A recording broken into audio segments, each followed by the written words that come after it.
একটা হালাল পবিত্র রিজিক হোক, সেটা কৃষিকাজ, লজ্জার কিচ্ছু নাই।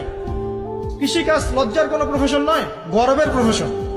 কারণ আল্লাহ পাক বহু নবীকে রাখালি করিয়েছেন, পশুপালন করিয়েছেন। জানেন, মুসা আলাইহিস সালামকে আল্লাহ পাক পশুপালন করিয়েছেন 8 বছর 10 বছর। এগুলো কোনো লজ্জার প্রফেশন নয়, এটা গর্বের প্রফেশন। আপনি হালাল রিজিক, অর্থনীতি হোক, আপনার কৃষিভিত্তিক হোক, বা ব্যবসা করেন হালাল কোনো, বা গভর্নমেন্ট জব, বড় বড় গভর্নমেন্ট জবের জন্য ট্রাই করেন, সেটাও ভালো। যদি না পান, বেসরকারি জব পান, আলহামদুলিল্লাহ। খেয়াল রাখবেন, জব করতে গিয়ে, ব্যবসা করতে গিয়ে এবং রিজিকের সন্ধান করতে গিয়ে আপনার নামাজ যেন ছুটে না যায়, আপনার রিজিকে হারাম যেন ঢুকে না যায়, আপনাকে যেন সুদ খেতে না হয়, আপনাকে যেন ফ্রি মিক্সিং এ যেতে না হয়। এগুলো খেয়াল রাখেন। খেয়াল রেখে একটা হালাল রিজিকের সোর্স আগে বের করেন।